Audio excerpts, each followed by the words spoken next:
25 जनवरी यानी राष्ट्रीय पर्यटन दिवस एक ऐसा खास दिन जो पर्यटन के महत्व और भारत की सांस्कृतिक, ऐतिहासिक और प्राकृतिक धरोहर को प्रोत्साहन देने के उद्देश्य को बढ़ावा देता है। ये दिन देश के पर्यटन उद्योग के विस्तार और आम जनता के बीच पर्यटन के महत्व को उजागर करने का एक प्रमुख अवसर है, क्योंकि पर्यटन न केवल आर्थिक दृष्टि से महत्वपूर्ण है बल्कि ये समाज और संस्कृति को जोड़ने वाला एक सेतु भी है। वैसे तो देश में पर्यटन दिवस मनाने की शुरुआत आजादी के अगले ही वर्ष यानी 1948 से शुरू हो गई थी, जब पर्यटन को बढ़ावा देने की पहल स्वरूप पर्यटन यातायात समिति का गठन किया गया। लेकिन समिति के गठन के 3 साल बाद यानी 1951 में जब कोलकाता और चेन्नई में पर्यटन के क्षेत्रीय कार्यालयों की शुरुआत हुई तो इस दिशा में देश भर में एक जागरूकता देखी गई और रोजगार सृजन का एक नया विकल्प भी। बाद में दिल्ली, मुंबई और कोलकाता में भी पर्यटन कार्यालय बने। वर्ष 1998 में पर्यटन और संचार मंत्री के नेतृत्व में पर्यटन विभाग की स्थापना हुई और यहीं से मिली देश के कई प्रदेशों को आर्थिक विकास के दृष्टिकोण से नई गति और ऐतिहासिक तथा प्राकृतिक धरोहरों को प्राप्त हुआ संरक्षण। आज देश भर में कई ऐसे राज्य हैं जहां हर साल लाखों करोड़ों की तादाद में पर्यटक घूमने, वहां के इतिहास से जुड़ने पहुंचते हैं, जिसमें बात अगर राजस्थान की करें तो वो अव्वल दिखाई देता है, जहां जयपुर, जोधपुर, उदयपुर, जैसलमेर और बीकानेर संभाग की तरह ही अब शिक्षा नगरी कोटा भी कोचिंग टूरिज्म या एजुकेशनल टूरिज्म डेस्टिनेशन के रूप में सामने आया है। ये बहुत ही शानदार कार्यक्रम हो रहा है और जिस तरह से पूरा कोटा की एक संस्था, एक लोग जिस तरह से इसमें इन्वॉल्व हो रहे हैं, ये बहुत बढ़िया बात है। और हमारा as a LN honour director मेरा मन भी यही है कि कोटा एजुकेशनल के साथ साथ टूरिज्म के लिए भी जाना जाए। एजुकेशनल टूरिज्म के नाम से कोटा सिटी फेमस है, तो एजुकेशनल तो ही, टूरिज्म के लिए जो प्रयास किया जा रहा है, दोनों का कॉम्बिनेशन कोटा के लिए डेफिनेटली 4 चांद लगा है। वैसे भी राजस्थान में पर्यटन के दृष्टिकोण से अगर कोई क्षेत्र सबसे ज्यादा समृद्ध है तो वो है कोटा और उसके आसपास का भूभाग, जहाँ जल, वन, आधुनिक आकर्षण, ऐतिहासिक और आध्यात्मिक धरोहर के साथ साथ एडवेंचर और ट्रैकिंग तथा ग्लाइडिंग के लिए भी बहुत कुछ है।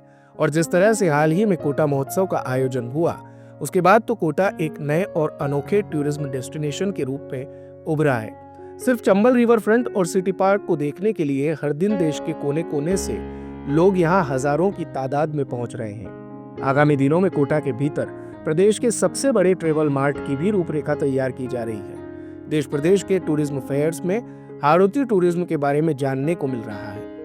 कोटा को पर्यटन नगरी बनाने के लिए पहली सीढ़ी पे हम लोग चढ़ चुके हैं कोटा महोत्सव के रूप में। ये मैं पहली सीढ़ी मानता हूँ।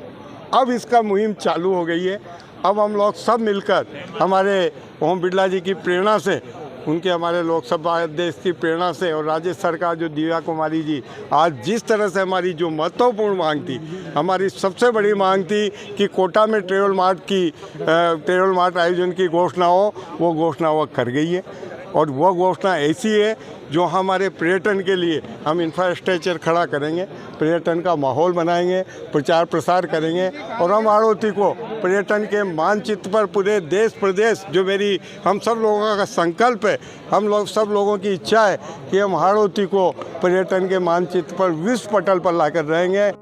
हाड़ौती को अब राज्य के प्रमुख पर्यटन मानचित्र पर लाने के प्रयास शुरू हो गए हैं और इसे बड़ा संबल तब मिल जाता है जब इसके प्रयासों को बढ़ावा देने की बात खुद प्रदेश की उप मुख्यमंत्री और पर्यटन मंत्री दिया कुमारी कहती हैं। और जो चंबल रिवर फ्रंट है वहाँ पर भी मुझे ये पहली बार यहाँ आने का अवसर मिला, बहुत ही सुंदर है। और कोटा में, बूंदी में पर्यटन की संभावनाएं अनेक हैं। इनके बारे में और हम लोग क्या कर सकते हैं उसके बारे में हम लोग बिल्कुल करेंगे भी। और जो जिस तरह से कोई भी अगर यहाँ ऐसा डेस्टिनेशन है जिसको डेवलप करने के लिए प्रयास राजस्थान सरकार को करना है, तो हम हर संभव प्रयास करेंगे।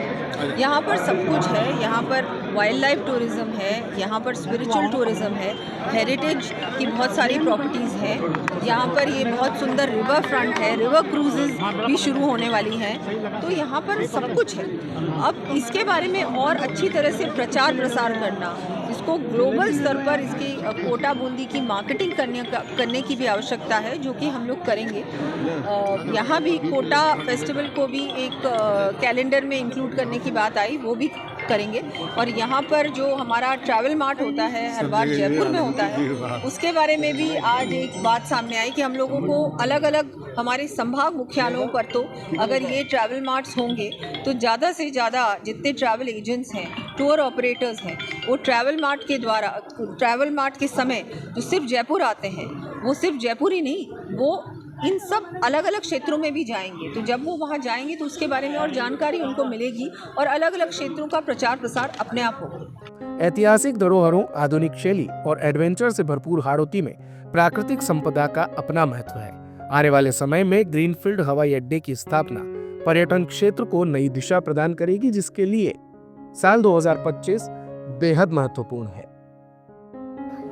हमारी विरासत, हमारे पर्यटन स्थल, हमारी संस्कृति, हमारी विविधताओं को देश और विदेश में पहुंचाने के लिए हमारे जितने भी स्थान हैं, जो देश दुनिया में अपने आप में कोटा के अद्भुत स्थान हैं, चाहे जंगल हो, चाहे जल हो, चाहे पर्यटक स्थल हो, इन सबको देश और दुनिया के अंदर पहुँचे ताकि देशी विदेशी पर्यटक यहाँ पर आए।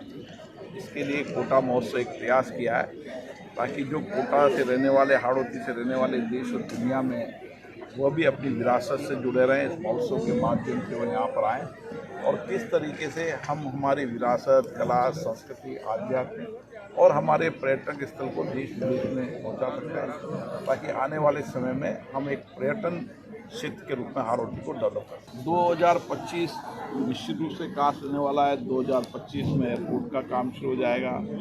2025 के अंदर हमारे शोर सागर तालाब के नए स्वरूप के अंदर हो जाएगा। 2025 के अंदर बहुत सारे ऐसे काम हैं जो 2025 इस कोटा के लिए। दिन भर की सारी अपडेट्स के लिए सब्सक्राइब करें भारत कवरेज को और हाँ, बेल आइकन दबाना ना भूलें ताकि आप रहें अपडेटेड हमेशा।